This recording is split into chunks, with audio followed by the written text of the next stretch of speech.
Hello and welcome to my no cards build log for Stronghold Kingdoms. This week I will be covering days 122 to 128 in the Premier Lazy Men's build log for Stronghold Kingdoms. All things considered, although the past week hasn't been all that exciting or newsworthy, I'm going to explain what I did anyway.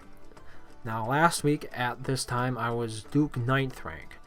I've since moved up 4 ranks to Duke 5th rank, which really is a bit under what I was hoping for. I needed to make 9 ranks in the next 14 days if I was to hit Prince within those 2 weeks. Making only 4 is not going to be enough, although I almost did the 5th rank. If I perform worse in the coming week due to the possibility of a new conflict, it's very possible that I actually won't hit Prince for another 2 weeks or so. And it should be noted that this lack of progression is due largely to me killing fewer AI castles in this world. The week before this, I actually was very proactive in killing AI castles that popped up in my parishes and in parishes I reside in. But the past 7 days I didn't, and this really is a symptom of an issue that I mentioned in last week's episode, is that I didn't focus my research early enough on the siege mechanics technology, and therefore I'm lagging behind in the production of catapults and of course various other weapons. I was berated by several players for my oversight on this matter, and I agree it is quite an egregious error given the fact that I sort of promoted this build as a style that could supply other players. One of the most critical ways that you can supply your fellow faction members is by sending them weapons. So of course if you don't have any research to speak of in that area, you're not going to be all that much help. It also has been brought to my attention that some people believe that at the rank of Duke you should really be quite utilitarian and you're no longer really focused in the type of play you actually engage in. It depends upon the number of research points you buy, obviously. If you're only using the research points you get from leveling up and you're not going to use cards, you're still going to have to invest some of those research points into productivity researches, and therefore you're not going to be able to invest them into more militaristic researches that would allow you to play that utilitarian role that these players are expecting of you. So I think that that assessment of my situation is rather grounded on ignorance of the fact that I'm actually not playing any cards to speak of. There have been a couple of cards that I've played, generally one-time logistics cards for certain capping armies, and that is easy. It's easy enough to obtain those cards. You can buy them right to the market, and they only cost, what, 27 points or so. I'm sorry, I so rarely use cards, I don't have the numbers down for the number of card points they cost, but the point is that you can actually afford those cards quite easily, even if you're only getting 3 cards per week by playing free-to-play. And that is really besides the point, the focal point of these videos. It's to help players who are not interested in playing it as hardcore players still have fun, right? Because I see a lot of, when I was in the forums, I saw a lot of disappointed players who, you know, they'd lose one village, and because they thought that was the end. They weren't carding up, and they blamed the entire pay-to-win aspect of the game for the fact that they weren't having fun anymore. You can have fun playing this game without playing many cards to speak of, or as I titled the series, no cards, because technically speaking, you don't need cards. And I understand that throughout this series I have been helped along by various faction members, and I would like to extend my gratitude towards them, but that is what a good faction does. So make sure that you're in a faction that supports you as a player, who actually cares about your growth. If you're in a faction that is rather inactive and really isn't interested in promoting your future growth in the world, you might want to consider a different faction. And the important thing is not to rule out fighting factions, even if you are playing as a free-to-play player or somebody who can't get on that often, because even if you are free-to-play, as long as you're logging in even a couple of hours a day, you are still more valuable than about 50% of the other players who just play for a couple times a week they log in, even in fighting factions. So while you may be just hanging out there taking collateral damage from enemies of your house, it's still, if you know how to defend decently, that is really critical, and that can really help your house hold land. Even if you're not online 24/7 or 16 hours a day.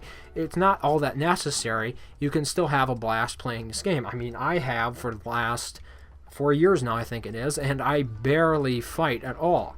I still have fun doing it. It is an enjoyable community at large, And although there are certain elements of really any community that makes the experience playing the game rather unenjoyable, if you are sort of familiar with the culture and you approach it from the aspect of not trying to be very controlling right from the start, if you approach it, you're a new player, you jump in, you say, I'm taking this parish, I'm going to mail my steward, and I'm going to tell him, I want you to kill every single wolf lair in that parish. You know what? That is going to get you off to a bad start with a lot of people. Players who are experienced at this game, who have played it for a while, know that wolf lairs really do nothing to your popularity. I've had players, new players, send me wolf lair reports as if they expected me as a steward to remove a wolf lair. I'm sorry, but that -2 popularity really isn't affecting your honor generation that much. If you really wanted me to, I could send you some banquet goods to make up for the 100 honor or so that you're going to be losing every day due to those wolf lairs being in there. It's not a big issue. And when you sort of just hammer away at the players around you instead of actually just asking them to help you or asking them to advise you. I understand that asking somebody, your steward, to remove the wolf lair, you think it is their obligation, it is their duties to do so. But in the vast majority of the cases, it is really not considered that way worldwide. Yes, if you're going to be a perfect steward, you probably are going to remove every single AI in the parish, but for the vast majority of people, that is not very practical given the fast respawn times of a wolf lair. And as worlds grow older, there are fewer players around who are actually going to be killing those wolf lairs early on as soon as they spawn for the honor, so the wolf lairs just sit in the parishes. And if I have 10 parishes, how many parishes do I have in World 5? I am not going to be attacking and removing every wolf lair from a parish. Are you kidding me? I would be in that world every waking hour of every day if I had to do that. I even leave all the AI castles in that world, and that is simply one of the downsides of having so many villages. I think maybe a lot of players who are new to the game don't really understand the time requirements that are associated with having so many villages, but it can really start to wear on you after a while, especially if you have 40, for example. I mean, 40 is the maximum number of villages you can have in Stronghold Kingdoms. Imagine controlling 40 villages. That's why you have players who don't really seem to understand the ramifications of being so demanding and harsh on their stewards. Yes, that steward probably could do a better job, but can you ask them nicely? I guess that is what it comes down to a lot of the time. Could you be more pleasant about it? Because when you are a up-and-coming player and you start acting very entitled to other people, that sort of gets you off on the wrong foot. I mean, you need to know how to be diplomatic, even if it is against your nature to sort of scrape to people like this. Consider putting that part of your nature aside and be nice to them, because it's going to advance you further in the world. And one of the most important things, of course, about MMOs, you shouldn't play them unless you're interested in socializing with other players. Now, I believe I've said it before, but I am quite an introverted person, but I do enjoy communicating with other players who also share an appreciation for the game.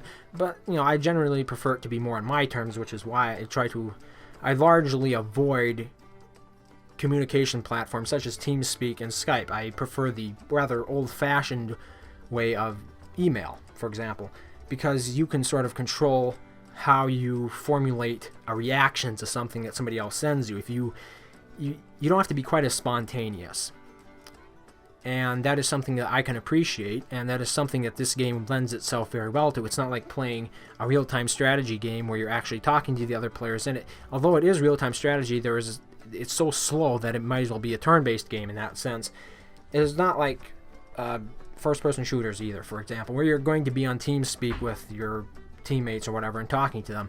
This is a game that lends itself very well to the fact that you can log on, reply to some mails, and log off. Even if the other people that you're allied with and you're friends with aren't on at that time, they're still going to get that message, and you're still going to have that sense of community in the game.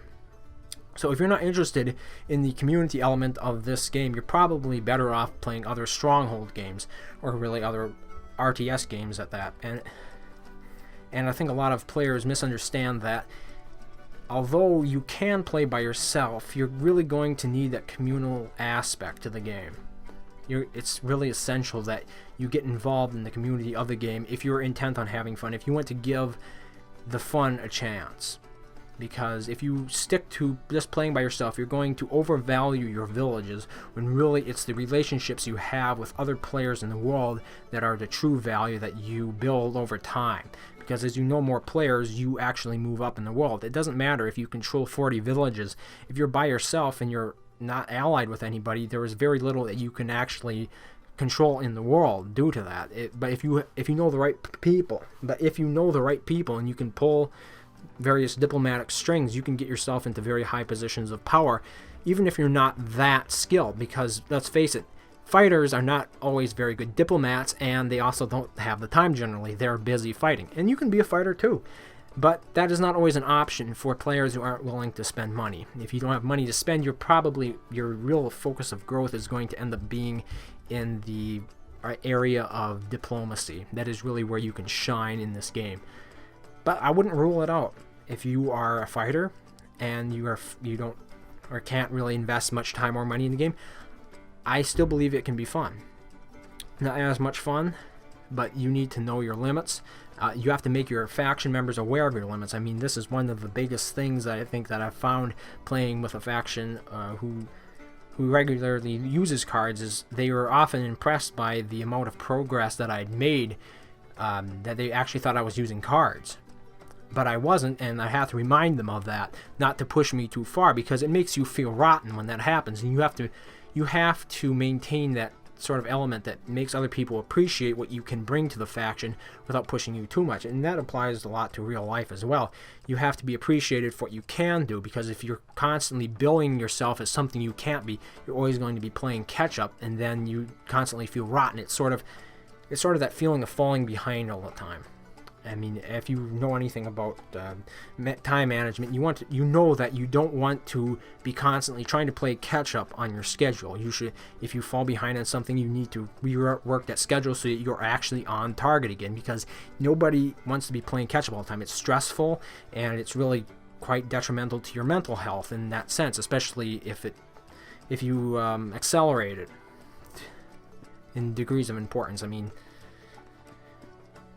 a game isn't that important, but there are plenty of things in real life that can accelerate the amount of stress that you experience due to being behind all the time.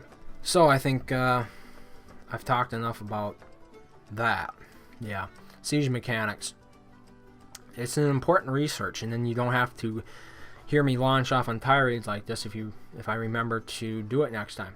So let's cover the research I completed within the past 7 days, right? Moving into the education branch, as you may remember last week, I was still working on Extreme Unction. Well, since that time, I've invested an additional 5 points into Extreme Unction, maxing it out at level 8. This allows me to send 12 hours of excommunication per monk that I send from my villages.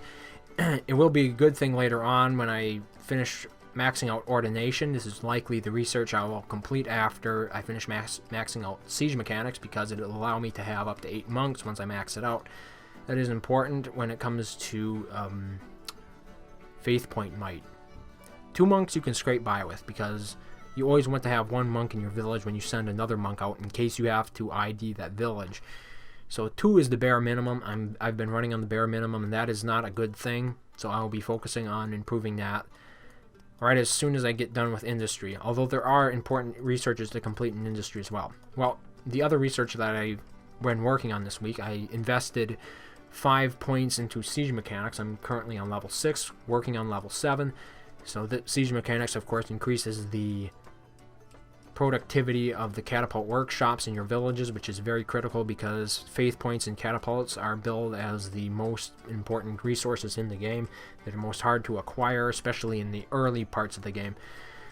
Armor working and pole turning are important researches as well, and I'll have to find out which ones I consider more important, the more faith point oriented ones, or of course the more militaristic ones, where I can create more armor, more poles. This is all important for me, especially if I am billing myself as somebody who can supply my faction.